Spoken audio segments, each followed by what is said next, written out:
Harapin ang hamon ni Ivan. Matalas pa rin ba si Sashira? Ang veteranong manlalaban sa mundo ng boxing ay malugod na tinanggap ang kampiyon ng Ukrainian Muay Thai. Malapit nang sumabog ng puso ng digmaan. Susunod, una, bigyan natin ng mainit na palakpakan. Maligayang pagdating sa mga manlalaro ng asul na pani. Mula sa Ukraine, Ivan.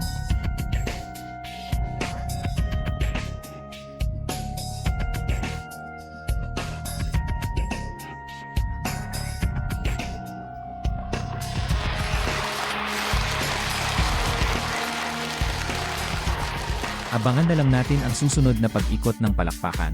Maligayang pagdating sa mga manlalaro ng pulang pani. Mula sa Thailand, Sashira.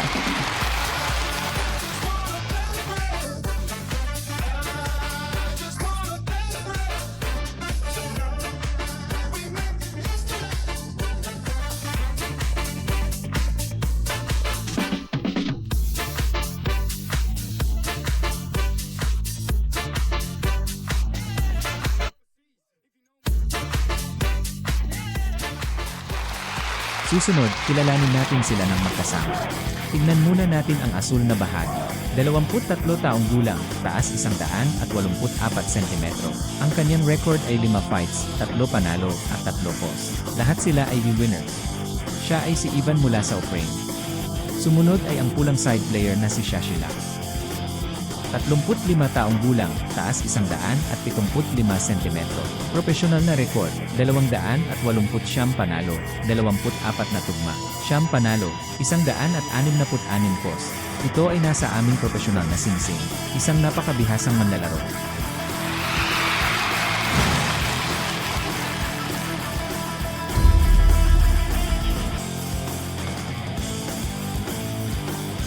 Si Emer Eddie ang nagsilbing referee namin para sa laban na ito.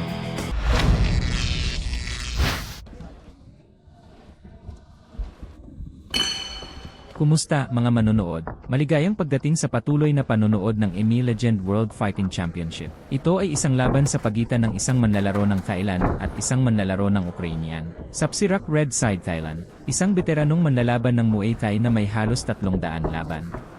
Ang kanyang kalaban ay si Ivan mula sa Ukraine. 5 laro lang ang nilalaro ni Ivan.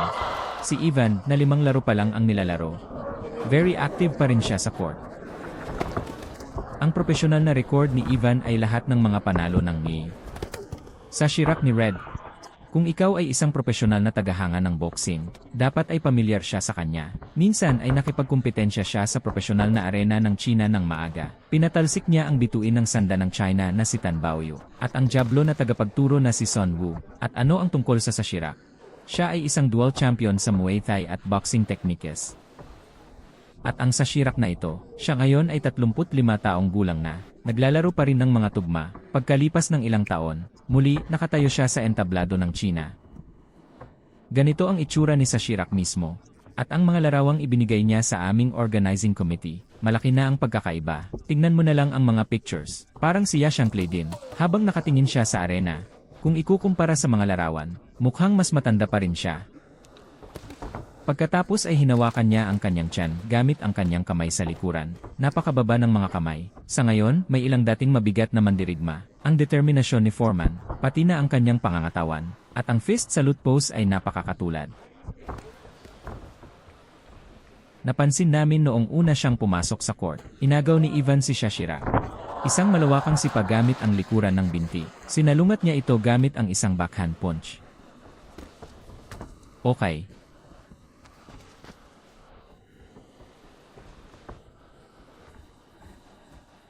Sa ngayon ay nagpipigil pa rin si Sashila. Bagamat matagal na siyang hindi nakapasok sa entablado. Ngunit ang momentum sa field ay mataas. Hindi pa rin mapigilan ni Ivan ang pagpasok sa loob ng bahay ni Ivan. Patuloy siyang hinarang ni Sashira.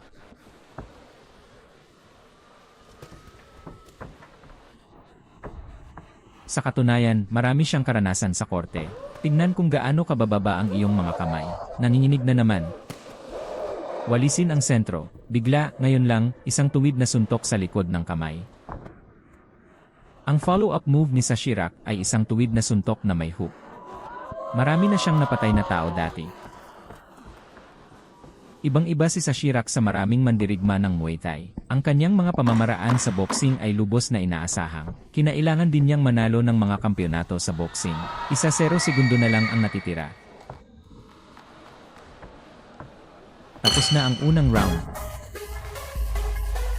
Bagamat matagal nang hindi nakapasok sa profesional na entablado si Sashirak, ngunit nakita namin ang momentum mula nang humakbang siya sa court at ang ganitong uri ng pagkilos, ang kontrol ng ritmo at ang postura ng katawan kapag gumaganap ng mga galaw ang pakiramdam na ito. Napakalakas pa rin. Ang reaksyon ay tila medyo wala kami sa lugar. Ngunit sa kabuuan, napakahusay pa rin ng kanyang kontrol sa pacing. Ang Sashirak na ito ay minsang nagsanay kasama si Lan Sangkwon. Ang dalawa ay mga kasamahan sa armas.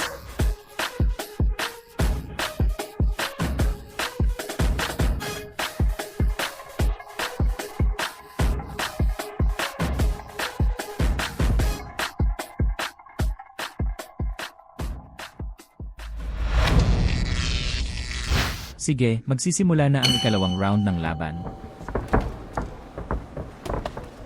Sa bilis ng paggalaw, malinaw na may bentahe si Ivan. Kasama na rito ang kombinasyon ng mga kakayahan na ito.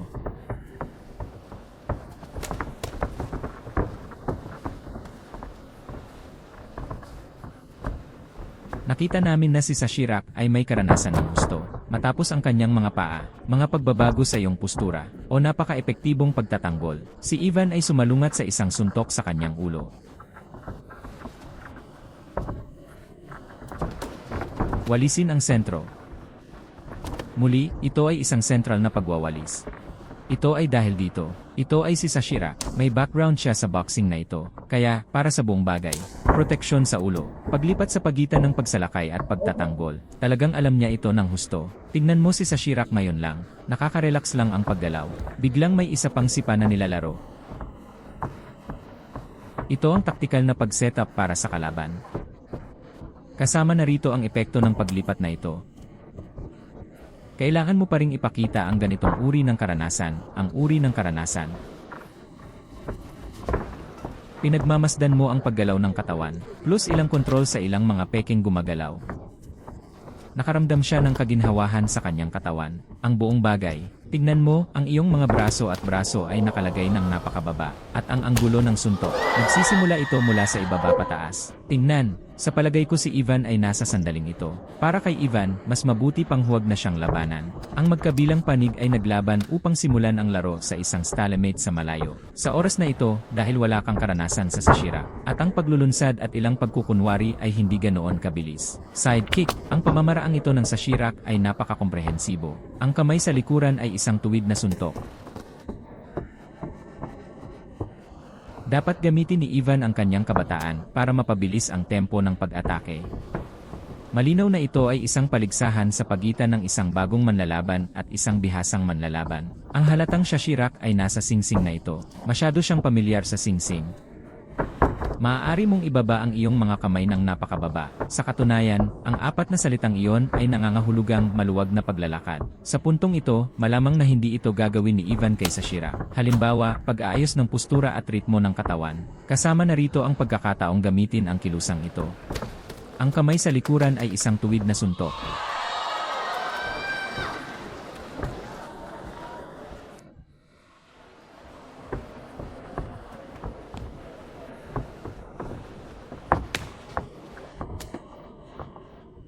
Ngunit kung titingnan si Sashirak, tila may mga pisikal na kahinaan siya. Medyo mahina ang kanyang mga galaw. Magkakasunod na paatras na hakbang na may ilang peking paggalaw. Malakas ang performance niya sa court. Ito ay talagang pakiramdam napakawalang kahirap-hirap.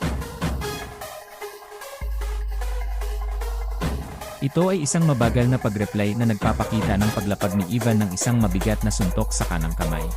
Pagkatapos ng pagtingin sa isa't isa, ang magkabilang panig ay lumikha at naglatag ng pundasyon para sa pagkakataong ito. Mukhang masyado nang nakaranas si Sashirak. Sa sandaling ito, Ivan, dahil bata ka pa, siguradong maganda ang physical fitness mo. Kailangan mong ipagpatuloy ang pag-atake. Hindi nabigyan ng pagkakataon si Sashirak na gumawa ng gayong mga pag-aayos.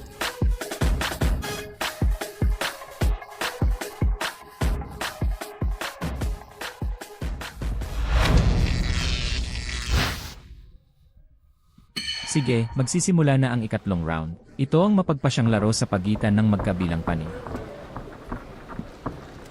Si Shashilak ay isang manlalaro na mahusay sa pagkontrol sa bilis. Suriin ang proseso ng unang dalawang laro.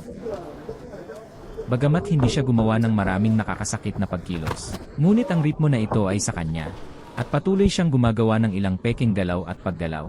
Pagkatapos ng pagkukunwari, maaaring hindi siya talaga maghagis ng sipa o suntok. Ngunit sa puntong ito, maaari itong makaapekto sa paghuhusga ng ibang tao. Hindi ito nangangailangan ng pisikal na enerhiya upang maisagawa ang mga paggalaw. Maaari kong guluhin muli ang iyong ritmo ng pag-atake. Ito ay lubos na epektibo para sa pag-aayos ng tiyempo, kabilang ang pisikal na fitness. At napakahusay niya sa paggamit ng mga taktika sa gilid ng lubid. Siya ay isang bihasang at bihasang manlalaro. Isang taktika na maaaring manalo sa mga bagong manlalaro. Ito ay isang backup na plano, napakabilis, napakabigla, magwalis pabalik.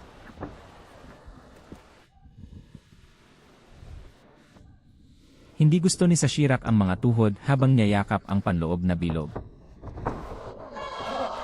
Dahil ang panloob na pambalot at proseso ng pag-atake ng tuhod ay kumukonsumo ng isang malaking halaga. Pisikal na fitness, kaya bago pumasok si Sashirak sa panloob na bilog, alam mo, lagi siyang kumikilos muna. Matapos ang pagkilos, nasa itaas na niya ang kamay. Hindi mo na kailangang ipagpatuloy ang paggawa ng mga panloob na yakap para sa iyo.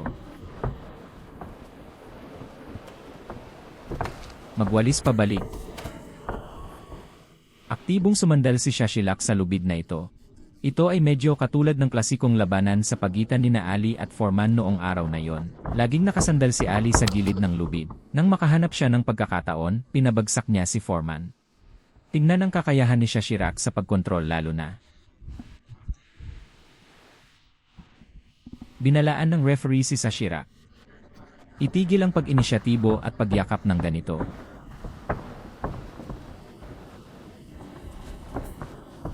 Isa pang maliit na paglukso, parang natututo ito sa Alibaba. Isang lumilipad na pagwawalis.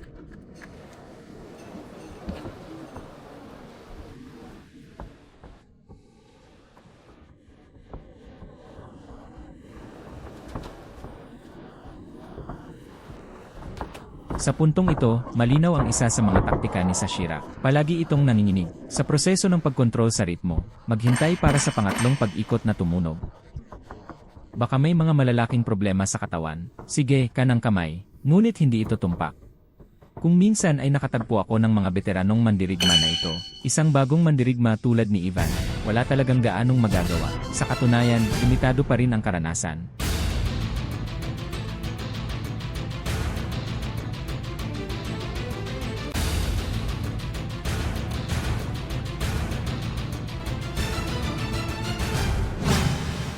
Tapos na ang laban. Sino ang mananalo sa laban na ito? Sa katunayan, marami pa ring mga katanungan na nakakagulat, sapagkat ang mga ito ay tunay na pantay-pantay. Susunod, ipapahayag ko ang pangwakas na desisyon ng referee.